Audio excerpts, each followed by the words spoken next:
Por las habitaciones cerradas de nuestra mente vagan los misterios que alguna vez dominaron nuestras noticias, solo para ser olvidados con el tiempo. Estos son 10 misterios inquietantes que se resolvieron en 2025 y 2026. Número 10.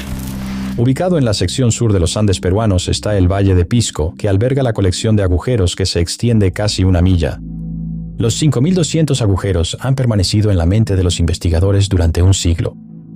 Los expertos siguen regresando al sitio conocido como Monte Sierpe, con la esperanza de descifrar por qué los antiguos construyeron la franja de agujeros en primer lugar. A lo largo de las décadas de investigación, ni una sola pista los ha orientado en la dirección correcta. No existen registros escritos relacionados con la formación, lo que deja su propósito sujeto a especulación, y ha habido muchas. Algunas teorías sugieren un antiguo método de jardinería, quizá una forma primitiva de recolección de agua, mientras que otras plantean conexiones extraterrestres. Sin embargo, cada una de estas hipótesis carece de pruebas. En 2025, sin embargo, el sitio volvió a despertar interés y, una vez más, fue objeto de una investigación exhaustiva, pero esta vez obtendríamos las respuestas que hemos estado buscando. El año pasado, los arqueólogos utilizaron imágenes de drones y métodos de análisis microbotánico para descubrir los secretos de la franja de agujeros. Los expertos involucrados en el estudio hablaron sobre cómo la enorme escala de Monte Sierpe hacía difícil estudiarlo, pero con la tecnología de drones han podido determinar una variedad de información. Por ejemplo, cada agujero tiene un ancho de 1 a 2 metros y una profundidad de 0.5 a 1 metro. Las imágenes de drones muestran que 5.200 agujeros han sido organizados en 60 secciones distintas separadas por espacios vacíos. El equipo pudo identificar patrones en la Tierra. Encontraron una sección de 12 filas que alternaban entre 7 y 8 agujeros, lo que sugiere que había un nivel de organización presente en esta construcción. Los arqueólogos recolectan granos de polen antiguos de los agujeros, los analizan mediante métodos microbotánicos y descubrieron que los agujeros alguna vez contuvieron diferentes tipos de cultivos, incluyendo maíz, juncos y sauce. Estas plantas se usaban a menudo en la creación de canastas. Estos canastos, determinaron los investigadores, servirían como recipientes para los bienes que se colocaban y depositaban en estos agujeros. La datación por radiocarbono sugiere que el sitio fue creado y utilizado hace entre 600 y 700 años durante el periodo intermedio tardío de Perú. También se descubrió polen de plantas cítricas en estos agujeros, cítricos que solo fueron introducidos a la región durante el periodo colonial, lo que sugiere que la franja de agujeros todavía se utilizaba en esa época, después de la caída del Imperio Inca. Es la presencia de estos agujeros y la disposición del sitio lo que llevó a los arqueólogos a creer que los agujeros se usaban como un sistema de trueque. Los expertos sugieren que las civilizaciones vecinas se congregaban aquí, trayendo sus propios cultivos, alimentos y bienes. Se colocaba una cierta cantidad de cada artículo en los agujeros y correspondía a los bienes que estaban disponibles para el intercambio. Por ejemplo, cierta cantidad de agujeros llenos de maíz equivaldría a cierta cantidad de otros agujeros llenos de coca o algodón. Los expertos sugieren que el mercado de trueque probablemente se expandió bajo el Imperio Inca, que lo utilizó más como una hoja de cálculo de Excel para fines contables. Los arqueólogos señalaron cómo la organización segmentada de los agujeros refleja el antiguo sistema contable inca que utilizaba cuerdas anudadas conocidas como quipu.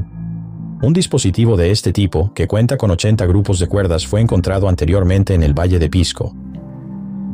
El arqueólogo principal del equipo, el Dr. Jacob Bongers, explicó que los números anudados en estas cuerdas revelan un intrincado conjunto de interrelaciones aritméticas, que parecen ser el único registro conservado de las operaciones contables que tuvieron lugar en Monte Sierpe. Respaldando estos propósitos estaba el hecho de que la franja de agujeros estaba convenientemente situada entre dos importantes sitios incas, Tambo Colorado y Lima la Vieja. Cerca de ahí también se identificaron redes de caminos prehispánicos. Número 9. Franz Xavier Siedler von Rosenegg. Fue en 1967 cuando una momia peculiar fue inspeccionada y descrita por primera vez. Fue el patólogo Ekkehard Claes quien primero documentó los restos inusualmente conservados mientras yacían intactos en la cripta de San Tomás am Blasenstein. San Tomás es una iglesia que se encuentra en un remoto pueblo alpino al norte del río Danubio en Austria. Los restos no identificados han sido durante mucho tiempo fuente de rumores y especulaciones en este pueblo, y la leyenda local sugiere que estos restos pueden otorgar propiedades curativas. Estos rumores atrajeron peregrinos de todas partes, con la esperanza de que la extraña momia los librara de sus dolencias. También se rumoraba que el cuerpo pertenecía a un clérigo del siglo XVIII que sucumbió a una dolencia infecciosa desconocida. Su cuerpo fue recuperado de su tumba años después y trasladado a la cripta. No solo la identificación de la momia mantuvo a los arqueólogos intrigados durante décadas, sino también su estado de conservación milagroso. La momia, apodada el capellán desecado al aire, estaba tan bien conservada que tanto la piel como los tejidos seguían intactos cuando fue redescubierta por científicos modernos. En 2025, una fuga de agua en la cripta creó una oportunidad inesperada para que los expertos realizaran un análisis científico de los restos. Mientras se llevaban a cabo las renovaciones, un equipo de científicos se hizo cargo de la momia y se la llevó para un examen más detallado con equipo especializado e investigadores expertos. Cuando el equipo obtuvo los restos, solo quedaban dos preguntas: ¿quién era el cadáver y cuál fue la causa de su fallecimiento? Sin embargo, durante el análisis inicial del cuerpo, al equipo se le presentaría una tercera pregunta: ¿cómo lograron los embalsamadores introducir el material de embalsamamiento en el cadáver sin hacer una incisión?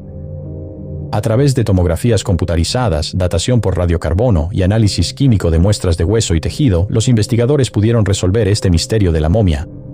Se determinó que la cavidad abdominal y pélvica del cadáver había sido rellenada con astillas de madera de abeto y picea, cáñamo, tela de lino y lino. El análisis toxicológico reveló rastros de cloruro de zinc, entre otros elementos.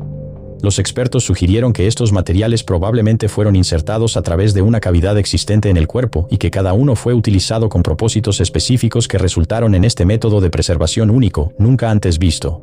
Los expertos dijeron que las astillas de madera y la tela absorbieron el agua del cuerpo. El cloruro de zinc tuvo un efecto desecante y también redujo las bacterias en sus intestinos, permitiendo que el cuerpo permaneciera intacto durante mucho tiempo.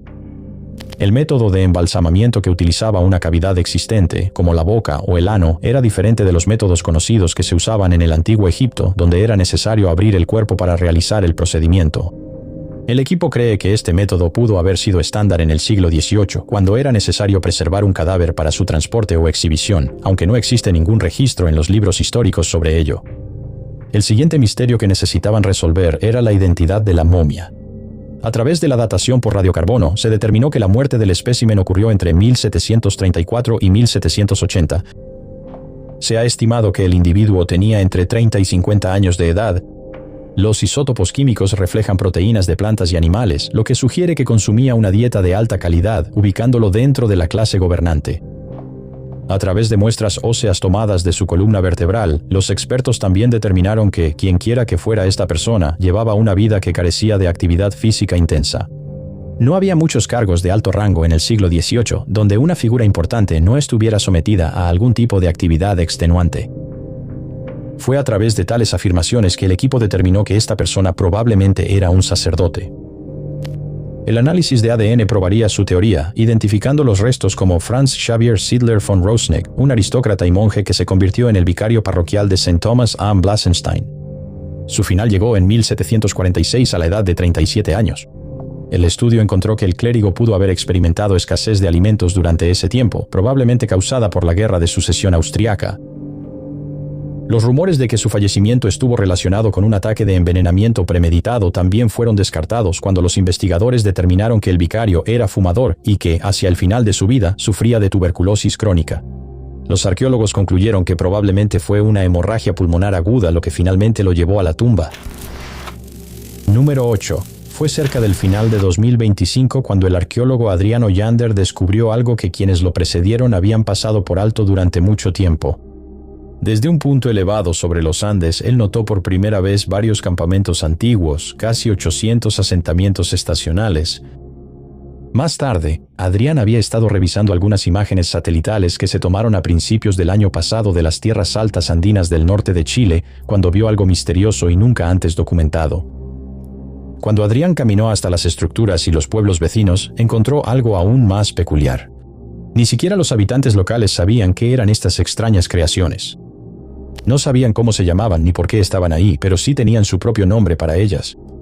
Las llamaban trampas para burros, que significa trampas para burros. Su nombre surgió del frustrante problema de que sus propios burros se perdían y quedaban atrapados dentro de los muros de piedra.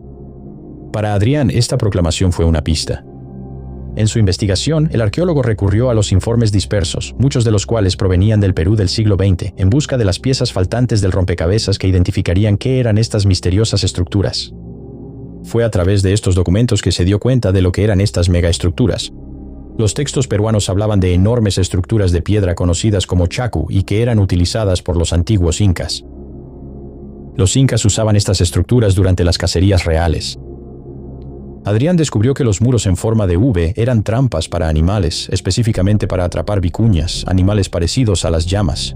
Eran abundantes en la zona en algún momento, pero fueron cazadas casi hasta la extinción con la llegada de los españoles. Estas trampas, a menudo conocidas como cometas del desierto, dependían de un sistema similar a un embudo. Se usaban para dirigir las manadas de animales salvajes en estampida hacia un pozo central. Aquí eran domesticados, llevados a los campamentos, criados o usados para carne. Adrián examinó más fotos satelitales en busca de más evidencia de chacu. Él descubre que estas creaciones son solo uno de los pocos ejemplos de desarrollo paralelo. Los antropólogos han notado que a lo largo de la historia antigua se ha encontrado que diferentes sociedades desarrollaron de manera independiente tecnologías similares a pesar de no haber tenido contacto entre sí. Ellos llaman a este fenómeno convergencia. Chacu, Adrián descubriría, era un método común de captura de animales y él quedó asombrado por cuántos de estas estructuras habían permanecido sin documentar y sin estudiar durante tanto tiempo. Número 7. A principios de 2026, un equipo de estudiantes universitarios de la Universidad de Cambridge, dirigido por el Dr. Oscar Aldred de la Unidad Arqueológica de Cambridge, se dirigió al Wandlebury Country Park para realizar una investigación sobre el famoso anillo de terraplenes, una serie de bancos y fosos que marcan un fuerte de la Edad de Hierro construido un milenio antes de la era vikinga. Las características de la Edad de Hierro en el sitio lo convierten en un destino popular para excursiones escolares, salidas familiares e investigaciones universitarias. El Departamento de Arqueología de la universidad ha trabajado con una organización benéfica local, Cambridge Pasado, Presente y Futuro, que también es propietaria de Wandlebury. La organización benéfica permite que la universidad realice excavaciones de formación para estudiantes y lo ha hecho durante años. Pero en 2026 se hizo el descubrimiento más significativo y macabro en el sitio. Los estudiantes que se estaban formando para ser arqueólogos expertos definitivamente obtuvieron más de lo que jamás habrían imaginado. Nadie, ni siquiera el profesor principal, pensó que se encontrarían restos humanos aquí. El último conjunto fue desenterrado en 1976 cuando una tormenta arrancó un árbol de raíz, revelando un alijo de 5 esqueletos. Desde entonces, no se han encontrado restos similares allí y no se ha hecho ningún descubrimiento único relacionado con la era vikinga. Al principio, la excavación de entrenamiento parecía poco prometedora. No se estaba encontrando mucho y el grupo empezaba a perder la esperanza. Pero entonces surgieron evidencias de un entierro grupal. Juntos rápidamente quitaron el polvo de los escombros para revelar una tumba del siglo IX d.C.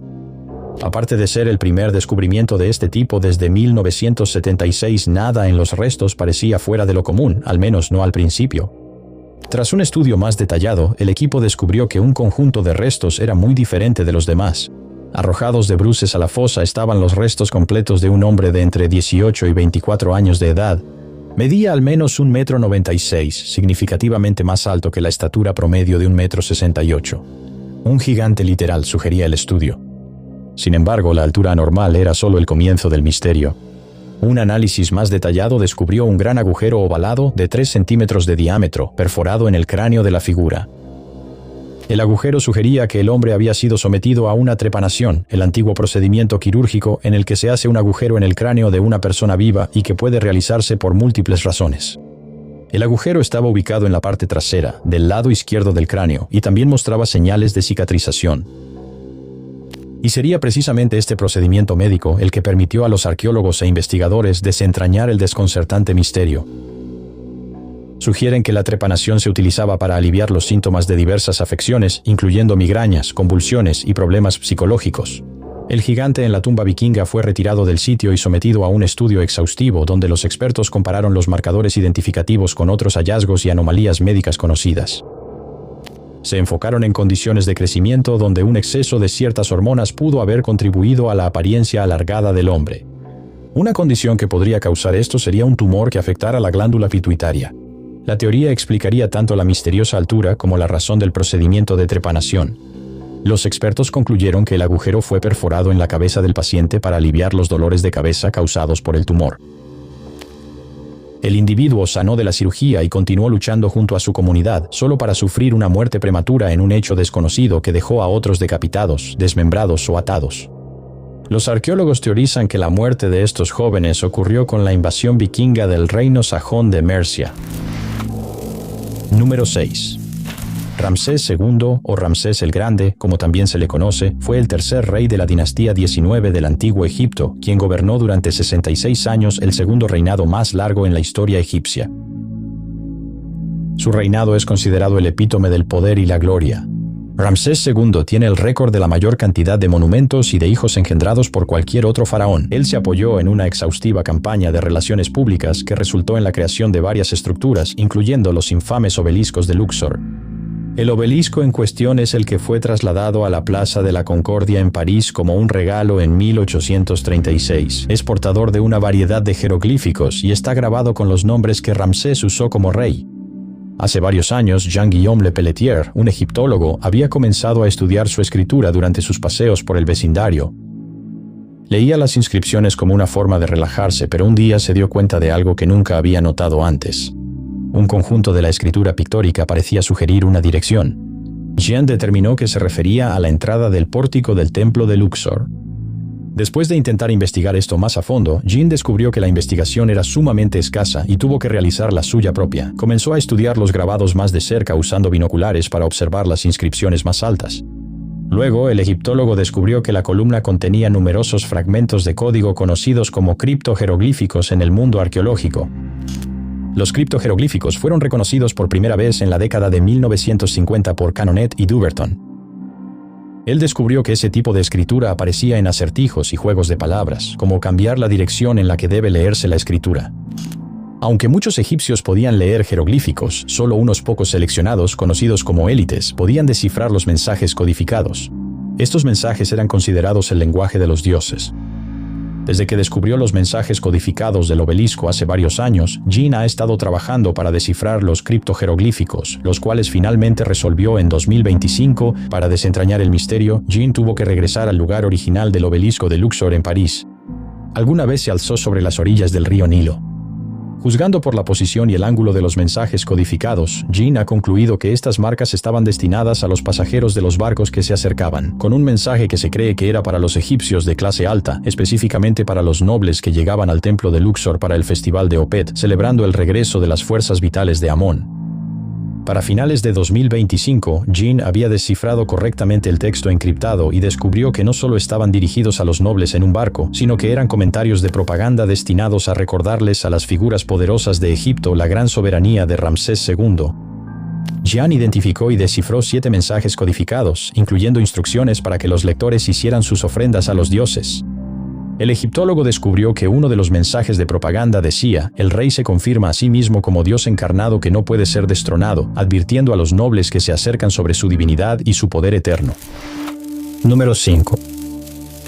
El United States Coast Guard Cutter Tampa tiene el récord de la mayor pérdida de vidas en combate naval estadounidense durante la Primera Guerra Mundial, y es una de las muchas embarcaciones de guerra que se perdieron debido a la naturaleza implacable del océano.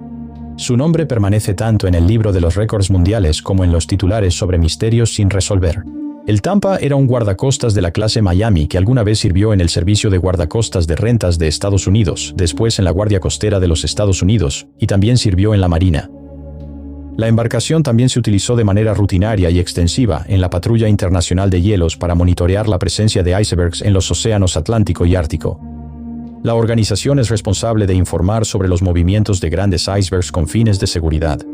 También se utilizó como embarcación de patrulla durante el importante Carnaval de Gasparilla, celebrado en Tampa, Florida. El papel de Tampa en la Primera Guerra Mundial fue como barco escolta que acompañaba a los convoyes. En 1917 fue equipada con armamento pesado, cambiando 3 cañones de 6 libras por 2 de 3 pulgadas, 2 ametralladoras pesadas y lanzadores de cargas de profundidad. Entre el 27 de octubre de 1917 y el 31 de julio de 1918, Tampa había escoltado 18 convoyes, perdiendo solo 2 barcos en el camino. La embarcación había pasado la mitad de su tiempo en el mar, navegando más de 3.500 millas náuticas al mes. Sin embargo, su servicio llegaría a un abrupto final ese año. Era el 26 de septiembre cuando el Tampa estaba escoltando otro convoy, HG-107. Ya avanzada la tarde cuando la embarcación se separó del convoy que había escoltado hasta el mar de Irlanda. La tripulación recibió órdenes de atracar en Milford Haven, Gales, y dirigió la embarcación hacia su único destino. Al entrar al canal de Bristol a las 7:30 p.m., Un buque de guerra perteneciente a la Marina Imperial Alemana, V-91, maniobró hasta colocarse en posición de ataque. Un solo torpedo fue disparado desde su tubo de popa y minutos después el Tampa fue alcanzado y el torpedo explotó enviando una columna de agua al aire. El guardacostas se hundió con toda su tripulación y a pesar de un extenso esfuerzo de búsqueda y rescate, nunca fue localizado hasta un siglo después. A principios de este año, como resultado de 3 años de investigación y estudio, el guardacostas de la Guardia Costera de los Estados Unidos Tampa fue finalmente localizado. Esto fue gracias a los esfuerzos del equipo de buceo Gasparilla, que trabajó junto a otros investigadores para encontrar e identificar naufragios perdidos hace mucho tiempo. El equipo de buceo Gasparilla es un grupo de voluntarios que colaboran con historiadores e investigadores con el único propósito de encontrar estas embarcaciones. Los historiadores de la Guardia Costera del Atlántico proporcionaron a los voluntarios los registros necesarios y datos tácticos, lo que les permitió emprender una búsqueda bien fundamentada del Tampa. Los registros incluían varias imágenes de archivo del timón del barco, la campana, el armamento, los accesorios de la cubierta y fotos completas de la embarcación. 3 años y 10 inmersiones después, los buzos de Gasparilla finalmente confirmaron que habían encontrado el sitio del naufragio que tiene el récord de más bajas estadounidenses en un solo incidente durante la Primera Guerra Mundial, resolviendo así un misterio marítimo. El Tampa descansa a 50 millas de la costa de New Nuke, Cornualles, a 300 pies bajo la superficie del mar Céltico en el Océano Atlántico. Los restos del barco sirven como una lápida no oficial, marcando el lugar de descanso final de los 131 tripulantes que estaban a bordo en el momento del desastre. Número 4. Un antiguo asentamiento llamado Eshena apareció por primera vez en escritos históricos en el año 944 y fue citado de manera esporádica a lo largo de la Edad Media. Según todos los relatos, este era un pueblo muy bullicioso, pero misteriosa y repentinamente desapareció de los registros históricos. Su última mención fue en el siglo XV y después de eso, aparentemente cayó en el olvido. Aunque los primeros registros mencionaban claramente a Eshena, los historiadores estaban divididos sobre si realmente existió o no, porque nunca hubo evidencia física que confirmara que fuera real. No fue sino hasta hace muy poco que se respondió esta misma pregunta. A principios de este año, arqueólogos estaban trabajando en un campo cerca de Borgenstreek, Alemania, antes de una construcción local, cuando los restos de un asentamiento comenzaron a emerger del suelo. El campo en cuestión sirvió como la primera pista sobre qué era el asentamiento. Fue llamado Eshelin, lo que sugiere una posible conexión con el asentamiento perdido hace mucho tiempo. Sin embargo, el nombre del campo no era la única pista. Durante los siguientes días, cada vez más evidencia surgió ante los arqueólogos, quienes ahora se apresuraban a descubrir los secretos de esta antigua ciudad. Desenterraron restos de antiguas casas de madera, fragmentos de cerámica y un impresionante sótano de piedra, todo fechado entre los siglos X y XI. El equipo observó hoyos de postes que sostenían estructuras de madera, siendo la más grande de 20 metros de largo. Había restos de pequeñas construcciones anexas, algunas de solo 3 por 4 metros de largo. El sótano fue construido con muros de piedra y tenía una entrada orientada al norte, lo que sugiere una evolución arquitectónica dentro del asentamiento medieval. La evidencia sugiere que la aldea se extendía por el terreno bajo hacia un arroyo cercano y probablemente hasta el otro lado del riachuelo. Los nombres de lugares locales coinciden con las pistas preservadas, lo que sugiere que la ciudad perdida de Eshena había sido encontrada después de desaparecer misteriosamente de los registros. La proximidad de la aldea olvidada a Borgenstreek ofreció otra pista que permitiría a los expertos desentrañar el resto del misterio. Borgentrade fue establecida como una ciudad fortificada en la década de 1280, sirviendo como vecina inmediata de la que alguna vez fue próspera Eshena. El cambio hacia los centros urbanos llevó al lento abandono de aldeas como esta. La ciudad de Borgentrade atrajo más recursos, comercio y tenía la capacidad de albergar a un mayor número de residentes que tendrían mayor acceso a un suministro de alimentos controlado, recursos y oportunidades. Eshena no simplemente desapareció de los registros, sino que fue quedando despoblada con el tiempo, ya que los residentes de las comunidades rurales dispersas se fueron reuniendo en un centro más grande. Por lo tanto, las estructuras de madera se dejaron para que se deterioraran de manera natural. La naturaleza tomó el control y para el siglo XV Eshena estaba enterrada, eliminando la necesidad de documentar su existencia. Número 3. En 1999 el Dr. Richard Cooler, un paleontólogo, estaba explorando Pitt Island en la isla Chatham cuando se topó con algo realmente extraño. En lo alto del techo de un acantilado sobre la bahía Waiheke había un fósil de pez muy bien conservado. El área en la que los restos estaban encerrados estaba demasiado alta para que el experto pudiera alcanzarla y se vio obligado a caminar 2 millas de regreso a la bahía Flowerpot para pedir prestada una escalera. Los investigadores, incluido Cooler, documentaron varios aspectos inusuales sobre los restos, incluyendo que tenía un cuerpo bastante largo, escamas gruesas, una cola poderosa y una boca orientada hacia arriba, lo que sugiere que podía tragarse peces más pequeños enteros. Aún con esta información, no todas las piezas del rompecabezas estaban ahí. La investigación sobre el extraño pez no pudo completarse porque faltaban piezas clave de información geológica sobre el sitio del descubrimiento. En 2020 Cooler falleció, y con él se perdió toda esperanza de determinar la especie del pez. Pero en 2025 los hijos del paleontólogo reavivaron la esperanza de resolver el misterio. Ese año visitaron el departamento de la universidad con la esperanza de conseguir algunas fotografías de su padre. La visita terminó con la familia decidiendo donar viejos cuadernos de campo que pertenecían a Cooler. Entre esas notas estaban las que pertenecían a la expedición original a la isla Pitt. Finalmente, después de todos estos años, los investigadores tenían la información geológica necesaria que necesitaban para posiblemente determinar la verdadera identidad del espécimen. Las notas de campo ofrecieron nuevas perspectivas sobre los orígenes del fósil y, esencialmente, la información geológica necesaria. Para finales de 2025, los investigadores publicaron un estudio renovado sobre el pez de Cooler en el New Zealand Journal of Geology and Geophysics. El estudio determinó que el pez era de naturaleza depredadora y que databa de hace 55.000 millones de años del Paleógeno en la antigua Nueva Zelanda. Los investigadores confirmaron que el pez momificado de 1.2 metros de largo era un sábalo antiguo, una especie de pez óseo primitivo que ya no se encuentra en las aguas de Nueva Zelanda. En honor a Kulani y al lugar donde fue descubierto, la especie de 55.000 millones de años fue renombrada como Echinoctis kulani. Número 2. Durante casi 700 años, los pueblos indígenas de las grandes llanuras de América dependieron del bisonte como un recurso fundamental.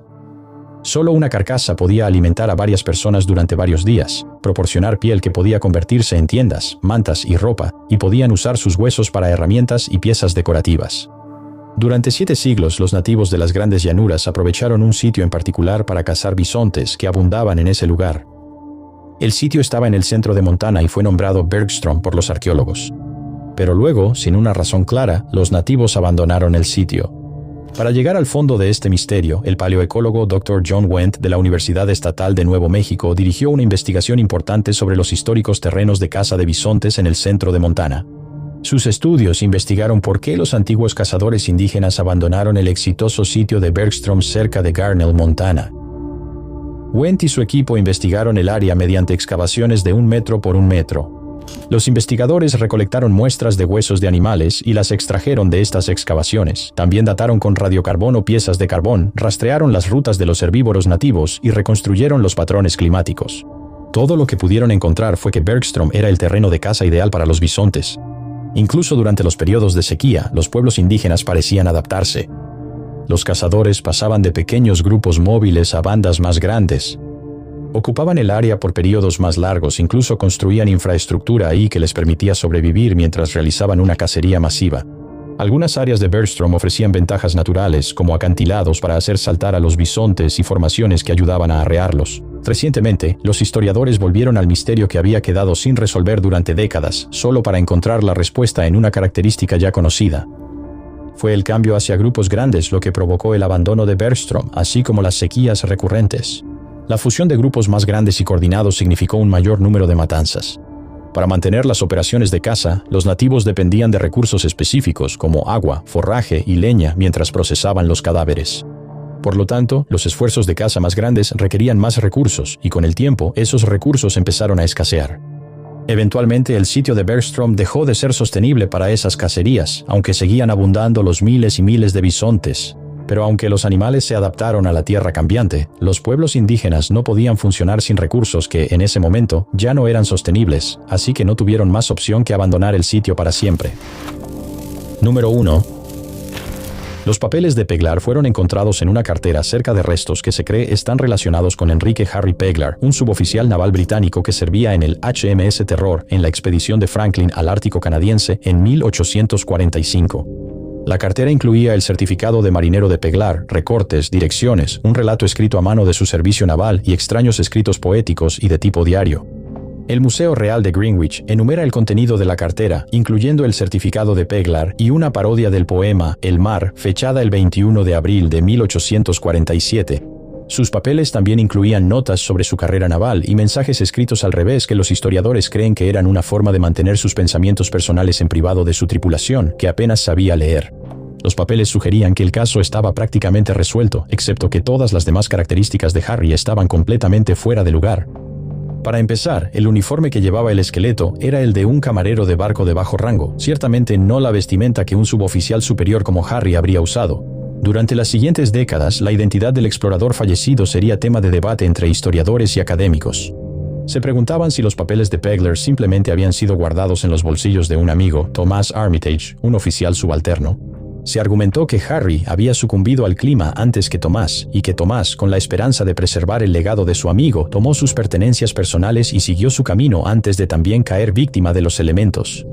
Apoyando la teoría había un escrito que hacía referencia a Cumanar, traducido como Cumaná, una ciudad en Venezuela que tanto Tomás como Harry habían visitado.